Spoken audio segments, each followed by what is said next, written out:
City cable న్యూస్కు స్వాగతం. ముందుగా ముఖ్యాంశాలు. ముఖ్యమంత్రి జగన్మోహన్ రెడ్డి మేమంతా సిద్ధం బస్సు యాత్రను విజయవంతం చేసేందుకు ఏర్పాట్లను పరిశీలించిన దక్షిణ నియోజకవర్గ ఎమ్మెల్యే అభ్యర్థి వాసుపల్లి గణేష్ కుమార్.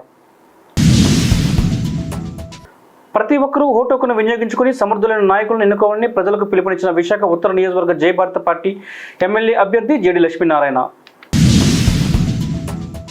విశాఖ జిల్లా ఆనందపురం మండలం గుమ్మడివానిపాలెంలో ఐపీఎల్ టోర్నమెంట్ను ప్రారంభించిన గంటా రవితేజ. మేమంతా సిద్ధం పేరుతో ముఖ్యమంత్రి వైఎస్ జగన్మోహన్ రెడ్డి చేపట్టిన బస్సు యాత్ర ఆదివారం విశాఖ నగరంలో ప్రవేశించింది. ఈ సందర్భంగా దక్షిణ నియోజకవర్గ వైకాపా ఎమ్మెల్యే అభ్యర్థి వాసుపల్లి గణేష్ కుమార్ బస్సు యాత్రను విజయవంతం చేసేందుకు దొండపర్తి పరిసర ప్రాంతాల్లో బస్సు యాత్ర పర్యటన సందర్భంగా ఏర్పాట్లను పరిశీలించారు. అనంతరం వాసుపల్లి మాట్లాడుతూ గత ఎన్నికల్లో విశాఖలో 4 నియోజకవర్గాల్లోనూ టీడీపీ గెలిస్తే ఈసారి అదే 4 నియోజకవర్గాల్లో వైకాపా విజయం సాధిస్తుందని జోస్యం చెప్పారు. ఈ కార్యక్రమంలో వైకాపా నాయకులు కార్యకర్తలు పాల్గొన్నారు.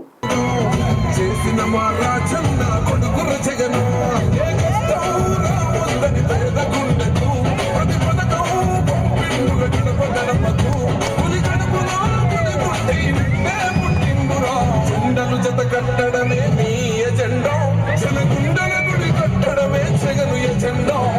బలిరా బలి బలిరా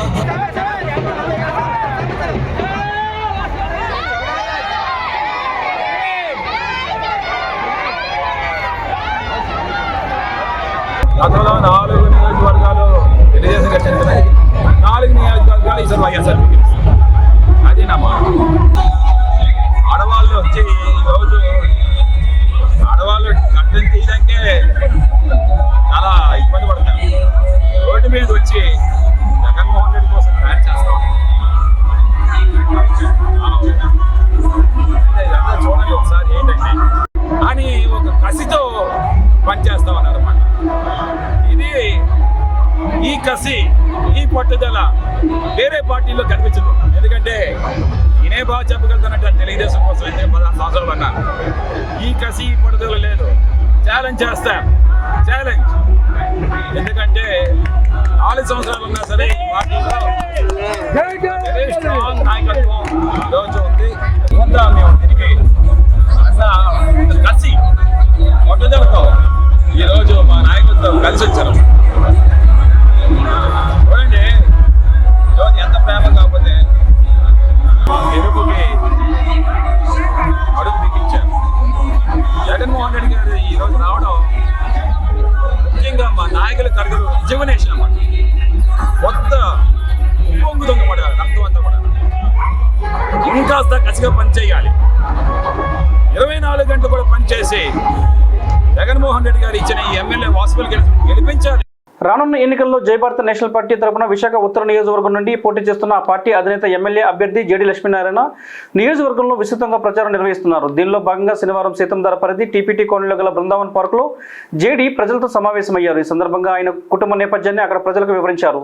ప్రజాస్వామ్య పరిరక్షణ కోసం, ఆయా ప్రాంత అభివృద్ధి కోసం ప్రజలతో సరైన నాయకుని ఎన్నుకోవాలని పిలుపునిచ్చారు. గడిచిన 5 ఏళ్లలో జగన్మోహన్ రెడ్డి పరిపాలన అస్తవ్యస్తంగా తయారైందన్నారు. ముఖ్యంగా ప్రశాంత విశాఖ పూర్తిగా డ్రగ్స్ కోర్లో చిక్కుకుందని, తద్వారా యువత భవిష్యత్తు ప్రశాంతంగా మారిందన్నారు. వచ్చే ఎన్నికల్లో ప్రతి ఒక్కరూ బాధ్యతగా ఓటు హక్కు వినియోగించుకొని నగర అభివృద్ధికి కృషి చేసే వ్యక్తులను ఎన్నుకోవాలని సూచించారు. ఫార్మర్ ప్రొడ్యూసర్ ఆర్గనైజేషన్స్ అని ఒకటి మొదలుపెట్టాం సార్. ఒక 250-300 మంది రైతుల్ని కలిపి వాళ్ళందరూ కూడా వాళ్ళ జీవితంలో మార్పు తీసుకురావడానికి చేశాను. తర్వాత రైతుల జీవితం ఎలా ఉంటుందని తెలుసుకోవడానికి నేను ఒక 12 ఎకరాల్లో కౌలు తీసుకొని నేను ఇక్కడ రాజమండ్రి దగ్గర ధర్మవరం కత్తిపూడి జంక్షన్ దగ్గర నుంచి అక్కడ ఒక 3 సంవత్సరాల నుంచి వ్యవసాయం చేస్తున్నాను. పూర్తిగా ప్రకృతి వ్యవసాయం, మన దేశీ వరి విత్తనాలు పండిస్తున్నాను. వరి ఆ విధంగా చేసుకుంటున్నాను. మళ్ళా ప్రస్తుతం ఉన్న పరిస్థితులు, ప్రస్తుతం రాష్ట్రం ఈ 10 సంవత్సరాల్లో ఉన్న పరిస్థితి ఇవన్నీ చూసుకొని ఎక్కడా కూడా ప్రశ్నించే గొంతుకలు అన్నవి తగ్గిపోయి, దాంతో ప్రశ్నించే విధంగా మనం తయారవ్వాలి. ప్రజలకు ఇష్యూస్ తెలియాలి, విషయాలు తెలియాలి, ఆ విషయాల మీద పరిజ్ఞానం ఉండాలన్న దృష్టిలో డిసెంబర్ 22న జై భారత్ నేషనల్ పార్టీ అన్నది ఒకటి. ఇంతకుముందు ఆ పార్టీ ఉన్నది, దాన్నే నేను అధ్యక్షుడిగా దానిలో వచ్చాను. ఆ తర్వాత ఈ ఎన్నికల్లో జై భారత్ నేషనల్ పార్టీ తరఫున సుమారుగా మా ఒక 100 మంది అభ్యర్థులు పోటీ చేస్తారు. నేను ఇక్కడి నుంచి విశాఖపట్నం ఉత్తర నియోజకవర్గం నుంచి ఇక్కడ నేను పోటీ చేశాను. సో మీ ప్రశ్న ఇక్కడి నుంచే ఎందుకు అని కూడా ఉండొచ్చు. ఎందుకంటే మా పార్టీలో ఒక క్యాండిడేట్ సెలక్షన్ కమిటీ అని ఒకటి ఉంటుంది. వాళ్ళు నాకు 2 నియోజకవర్గాలు చెప్పండి. నమస్తే సార్. 2 నియోజకవర్గాలు, ఒకటి గాజువాక మొదట, తర్వాత విశాఖ ఉత్తర, ఈ రెండిట్లో చేయొచ్చు. ఎందుకంటే గాజువాకలో గత ఎన్నికల్లో నాకు 68,000 ఓట్లు వచ్చాయి. అదే విశాఖ ఉత్తరం తీసుకుంటే 47,000 ఓట్లు వచ్చాయి. కాబట్టి మీకు ఎక్కువ ఓట్లు వచ్చాయి కాబట్టి గాజువాక నుంచి పోటీ చేయండి అని అడగడం జరిగింది.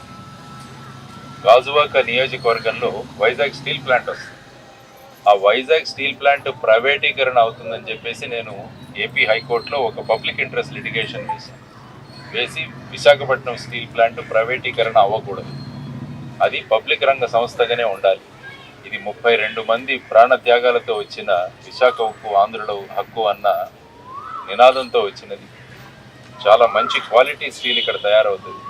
ఇది కనుక ప్రైవేట్ సెక్టర్లో అడిగితే మనం హిందుస్థాన్ జింక్ చూసాం ఏమైందో. ఇక్కడ జింక్ కూడా ప్రైవేట్ రంగంలో పెడితే అది బ్రహ్మాండంగా ప్రాఫిట్లోకి వెళుతుందన్నారు, తర్వాత మూసేశారు. అది ఒక రియల్ ఎస్టేట్ ప్రాజెక్టుగా మారిపోయింది. అదేవిధంగా వైజాగ్ స్టీల్ ప్లాంట్ మీదుగా చాలామంది కన్ను అక్కడ ఉన్న భూమి మీద ఉంది. సో ఇక్కడ కూడా దాన్ని ప్రైవేటీకరణ చేస్తే ఫైనల్గా వైజాగ్ స్టీల్ ప్లాంట్ని మూసేసి ఆ భూములు అమ్ముకుంటారు. సో ఆ విధంగా జరగకూడదు. ఎంతోమంది రైతులు ఇక్కడ భూములు ఇచ్చారు, వాళ్లకు అన్యాయం జరుగుతుందని ఒక పబ్లిక్ ఇంట్రెస్ట్ లిటిగేషన్ వేయడం జరిగింది. అందువల్ల గాజువాకలో ఉన్న స్టీల్ ప్లాంట్కు ప్రైవేటీకరణకు వ్యతిరేకంగా నేను వెళుతుంటే అక్కడే నేను పోటీ చేస్తే ఈయన రాజకీయ ఉద్దేశాలు ఉన్నాయి కాబట్టి ఈ steel plant public interest litigation వేశాడన్నది కూడా రావచ్చు. కాబట్టి నేను అటువంటి భావనలు ఆలోచనలు ఎప్పుడూ లేవు. వైజాగ్ స్టీల్ ప్లాంట్ అన్నది మన పబ్లిక్ సెక్టర్గా ఉండాలి అన్న కోరికతో వేశాను కాబట్టి నేను మా కమిటీకి చెప్పాను నేను అక్కడి నుంచి పోటీ చేయను. కాబట్టి 2వ స్థానంలో నాకు ఏదైతే నియోజకవర్గం ఎక్కువ ఓట్లు వచ్చాయో మన విశాఖపట్నం ఉత్తరం, ఇందులో నేను పోటీ చేస్తానని ఇక్కడ నేను ఎంచుకున్నాను. ఆ విధంగా చేస్తూ 25వ తారీఖున నామినేషన్ నేను వేయబోతున్నాను. మా పార్టీ యొక్క గుర్తు టార్చ్ లైట్ అండి, టార్చ్ లైట్ గుర్తు మాది. సో ఆ విధంగా ఒక మార్పు తీసుకురావాలన్నది సంకల్పన. గత 10 సంవత్సరాలుగా ప్రత్యేక హోదా అన్నది మన రాష్ట్రానికి రాలేదు. అందువల్ల ఎటువంటి పరిశ్రమలు మన దగ్గరికి రాలేదు. దాంతో మన పిల్లలంతా చదువుకుంటున్నారు కానీ చాలామంది హైదరాబాదు, బెంగళూరు, ఇంకొంతమంది అమెరికా, మిగతా దేశాలకు వెళ్ళిపోతున్నారు. కాబట్టి మనం ఏకాకులుగా ఇద్దరం, చాలామంది నేను అపార్ట్మెంట్ వెళుతున్నప్పుడు వాళ్ళే ఉంటున్నారండి, పెద్దవాళ్లే ఉంటున్నారు, పిల్లలంతా కూడా బయట ప్రాంతాల్లో ఉంటున్నారు. సో దానికి ప్రధానమైన కారణం ఏంటంటే ఇక్కడ ఇన్వెస్ట్మెంట్ రాకపోవడం. ప్రత్యేక హోదా అన్నది వచ్చింటే మనకు ఇన్వెస్ట్మెంట్లు వచ్చేవి. సో అదొకటి, అది అవ్వలేదు గత 10 సంవత్సరాలుగా. రెండవది విభజన హామీలు ఏవైతే ఇచ్చారో, తర్వాత పోలవరం ప్రాజెక్టు కావచ్చు, రైల్వే జోన్ కావచ్చు, వీటి విషయాలు ఎప్పుడు కూడా అసెంబ్లీలో చర్చకు రాలేదు పెద్దగా. విశాఖ జిల్లా ఆనందపురం మండలం సొంట్యం పంచాయతీ గుమ్మడవనపాలెంలో ఐపీఎల్ టోర్నమెంట్ను గంటా రవితేజ ఆదివారం ప్రారంభించారు. సొంట్యం ఉప సర్పంచ్ కోరాడ సీను ఆధ్వర్యంలో నిర్వహించిన టోర్నమెంట్లో మండలం నుంచి 120 మంది క్రీడాకారులు పాల్గొన్నారు. ప్రతి ఏటా సమ్మర్ ప్రీమియం లీగ్ పేరిట నిర్వహిస్తున్న టోర్నమెంట్ను గట్టంనేని ఎస్టేట్ యజమాని గట్టంనేని చంద్రబోస్తో కలిసి గంటా రవితేజ ప్రారంభించారు. ఈ సందర్భంగా గంటా రవితేజ మాట్లాడుతూ మానసిక ఉల్లాసానికి, శారీరక దృఢత్వానికి క్రీడలు ఎంతగానో దోహదపడతాయన్నారు. క్రీడా మైదానికి అవసరమైన వసతులు కల్పిస్తున్న రవితేజ క్రీడాకారులు క్రీడా స్ఫూర్తిని చాటి చెప్పాలన్నారు. గ్రామంలో యువకులు ఉత్సాహంగా క్రీడల్లో పాల్గొని నైపుణ్యాన్ని పెంపొందించుకోవాలన్నారు. ఈ కార్యక్రమంలో సర్పంచులు చంటి, గండ్రెడ్డి రమేష్, రాజు, శ్రీకాంత్, ఆర్గనైజర్ గోపి, అప్పలరాము, జూస్, ఇమేన్, కుమార్, వైకుంఠ, రామకృష్ణ, అప్పలనాయుడు, అప్పలరాజు, మచ్చ శ్రీను, మచ్చ రామనాయుడు, కోరాడ వేణు, ఎడ్ల సాంబశివరావు, కోరాడ రమణ తదితరులు పాల్గొన్నారు.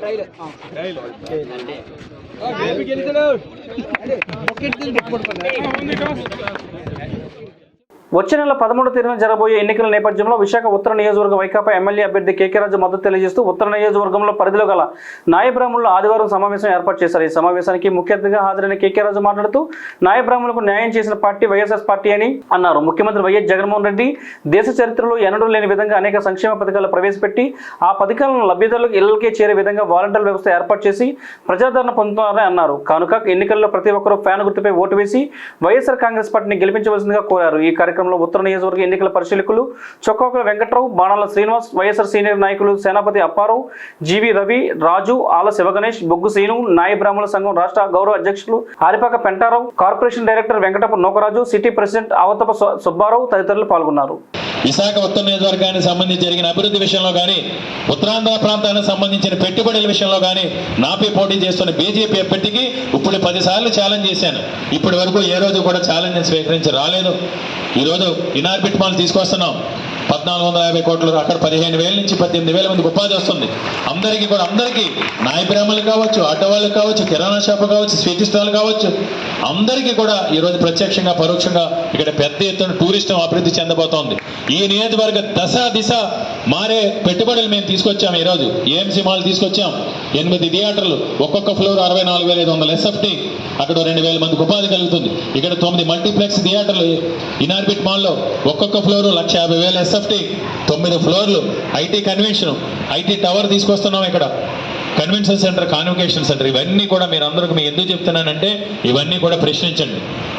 మత్స్యకారులంతా తెలుగుదేశం పార్టీ వైపే ఉన్నారని ఆ పార్టీ నాయకులు సీతంలో సుధాకర్ అన్నారు. ఆదివారం ఆయన మీడియాతో మాట్లాడుతూ తెలుగుదేశం పార్టీలో చేరికలు రోజురోజుకి పెరుగుతున్నాయని, రాబోయే రోజుల్లో ప్రజలు జగన్మోహన్ రెడ్డికి బుద్ధి చెప్తారని అన్నారు. గడిచిన 5 ఏళ్ల పాలనలో ప్రజలు వైకాపా ప్రభుత్వం పట్ల పూర్తిగా విసుగు చెందారని, వచ్చే ఎన్నికల్లో తెలుగుదేశం, బీజేపీ, జనసేన పార్టీలు బలపరిచిన కూటమి అభ్యర్థులు విజయం సాధించి చంద్రబాబు నాయుడు మళ్లీ ముఖ్యమంత్రిని చేస్తారని సుధాకర్ అన్నారు. ఈ కార్యక్రమంలో కూటమి నాయకులు, కార్యకర్తలు పాల్గొన్నారు. ప్రజలకు దగ్గరగా ఉండాలి. ప్రజలకు వచ్చే కష్టాలని, నష్టాలని దగ్గరుండి చూసుకుంటే ఒక తండ్రి పాత్రలా ఉండాలి పాలకుడు అంటే. ఆ పాలకుడు ఎప్పుడైతే మర్చిపోతాడో మన మార్గం మనం చూసుకోవాలి. ఆ చూసుకునే రీతిలోనే ఈ రోజు ఉండే ప్రభుత్వాన్ని చెప్పుకునే ఈ ప్రభుత్వం పాలకులు మొత్తం ప్రజల్ని గాలి కుదిరేశారు. ఒక స్కీమ్ వస్తుందంటే వాళ్ళ స్వార్థం గురించే స్కీమ్లు వస్తున్నాయి.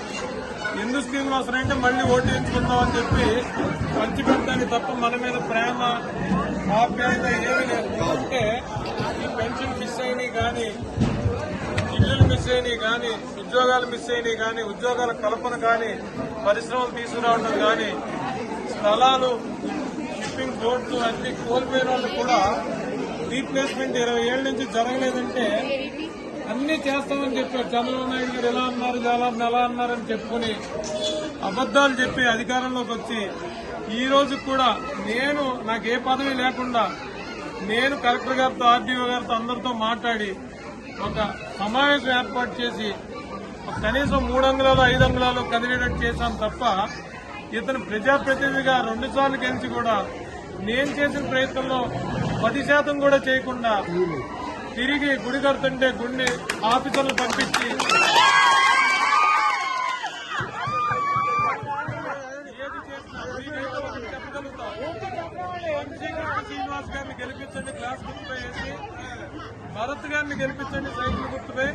మీకు ఏ పనులు కావాలో ప్రతిరోజు నా దగ్గరికి రండి. ఏ పనైనా మీకు చేస్తాను. ఆ ఎంపీ గారి దగ్గరికి తీసుకెళ్తా, ఎమ్మెల్యే గారి దగ్గరికి తీసుకెళ్తా. మీకు కావాల్సిన ఉద్యోగాలు కానీ, మీకు కావాల్సిన ఉపాధి కానీ ఏదున్నా నా శక్తి మేరకు, నా శక్తికి లోపడి ఏదైనా మీకు పనిచేస్తానని కంఠబద్ధంగా చెప్పి మీరు తోడుగా ఉండండి. తెలుగుదేశం పార్టీకి, జనసేన పార్టీకి మన ఉద్యోగాలు మనం తెచ్చుకుందాం, మన ఉపాధి మనం తెచ్చుకుందాం, మన గౌరవమైన బతుకు మనం బతుకుదాం. ఎందుకంటే ఏదో పని అని ఆయన తోలుకు రావటం, డబ్బులు వేసుకోవటం, పూలు చల్లటం, 5,000 6,000 ఖర్చు పెట్టుకోవటం, చిన్న బతుకులతో ఆయన ఊరేగటం, వెళ్ళిపోవడం, మాట మర్చిపోవటం. ఈ పద్ధతి నా దగ్గర ఉండదు. ఖచ్చితంగా మీలో ఒకటిగా ఉంటాను, మీతోనే ఉంటాను. నాకు ఏ పదవి లేకపోయినా 3.5 ఏళ్ల నుంచి మీతోనే ఉన్నాను. మరి బతికినంతకాలం మీతోనే ఉంటానని. వార్తలు ముగించే ముందు ముఖ్యాంశాలు మరోసారి. ముఖ్యమంత్రి జగన్మోహన్ రెడ్డి మేమంతా సిద్ధం బస్సు యాత్రను విజయవంతం చేసేందుకు ఏర్పాట్లను పరిశీలించిన దక్షిణ నియోజకవర్గ ఎమ్మెల్యే అభ్యర్థి వాసుపల్లి గణేష్ కుమార్. ప్రతి ఒక్కరూ ఓటును వినియోగించుకుని సమర్థులైన నాయకులను ఎన్నుకోవాలని ప్రజలకు పిలుపునిచ్చిన విశాఖ ఉత్తర నియోజకవర్గ జై భారత పార్టీ ఎమ్మెల్యే అభ్యర్థి జేడి లక్ష్మీనారాయణ. విశాఖ జిల్లా ఆనందపురం మండలం గుమ్మడివానిపాలెంలో ఐపీఎల్ టోర్నమెంట్ను ప్రారంభించిన గంటా రవితేజ. ఈ వార్తలు ఇంతటితో సమాప్తం. తిరిగి మళ్ళీ నెక్స్ట్ బులెటిన్లో మళ్ళీ కలుసుకుందాం. అంతవరకు సెలవు. నమస్కారం.